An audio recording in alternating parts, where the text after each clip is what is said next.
High school. We had quite the rigorous dress code back in high school. During the day, we'd wear a white shirt, black pants. Couldn't deviate from that. And during davening time, during minyanim, we were expected to wear a black jacket and a black hat to go on top of that. And our schedule also was quite rigorous that I had growing up. Sure, we had 7:30 shacharis in the morning. That's an hour later than I daven these days. But we also ended our day at 8:30 at night. And you can imagine, after a very long and arduous work day, last thing you want is a 20-minute Marv minyan. 20 minutes! And so a number of us students, back in maybe it was 9th or 10th grade, we always found this little classroom on the 4th floor of the building, and we had our own breakaway minyan, which took, like 10 to 12 minutes. And it was successful for a long time until finally we must have been ratted out. And maybe it was perhaps the end of Shema or even the middle of Shemona Esrei, everyone's chuckling back and forth and davening. In walks in the principal. He just comes in. He stands silently in the back of the room, right near the door. No one's escaping. And he waits patiently until the end of davening. And we're all dragging out davening thinking, oh no, we're in for it. Finally, when davening ends, he says, and I'm never going to forget this, 2 things. Number 1, wear your hats and jackets. Number 2, you're not with the rest of the yeshiva right now. Why are you ditching everyone else? And at first, after we were berated, we were laughing with one another. Why is he, it should have been the opposite order. Why is he making such a big deal about the hat and jacket? The Gemara Maseches Psachim on Kuf Yud Ches Amud Aleph tells us a story about Adam Harishon, about Adam.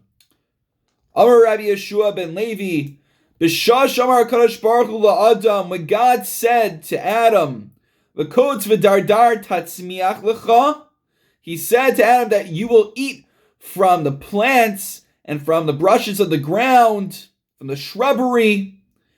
What happened was, Zolgu Einav Demos, tears began to come down Adam's eyes. Amar lefanav, and he cried out to God, Ribono shel olam, Ani v'chamori necha ba'avos echad? Am I and my donkey going to eat from the same plate? We're going to eat from the same source? Kevan shamar lo, when God responded, B'zeas apecha tochal lechem niskara daito. When Hashem said, no, you will eat bread, unlike the donkey. Then, everything was good. He was mollified. Everything was fine, and he ceased to cry. And the question that the Marsha asks is, what does Adam care where he gets his food from? Food is food.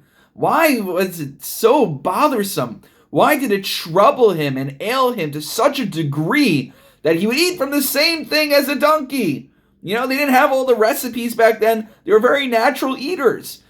What disturbed him about eating along with the donkey? And so the Marsha says, what disturbed Adam wasn't the nature of the food he was eating, but if he was to eat in the same manner, the same method, the same way as his pet donkey, as his animal, then he was afraid that he would begin to act more like an animal and less like a human being. And it's important how we eat, what we eat, how we dress, all of these important factors about how we conduct ourselves, whether it be the dressing like we said, or whether it be any form of exterior showing of what I do, that ultimately affects my mentality, it affects my emotional state, and it has a huge effect on my psyche. If I go to an interview and I'm wearing a suit, even if I'm on a Zoom interview, right? And let's say I'm wearing sweatpants right now. There's just a different feeling. There's a different state of mind that I'm in than if I'm wearing my dress pants right now. And I'll let you guys guess which one it is. But ultimately, we're told in Pirkei Avos, Havigola lamakom Torah, that one should exile himself to a place of Torah. Now, that doesn't mean necessarily that you have to go to Lakewood. You could go to Lakewood if you want. Great community, great place to learn Torah. But lav dafka doesn't necessarily mean that we have to isolate ourselves from the world. What's it mean, Havigola lamakom Torah? That we have to find ways to rejuvenate ourselves, to bring us closer to Torah and to bring us closer to God.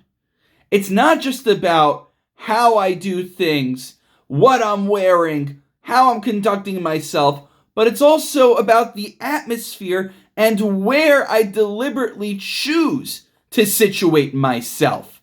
Not just the way I conduct myself in what particular manner, what kind of clothing I wore today, that's important. But also, where am I situating myself?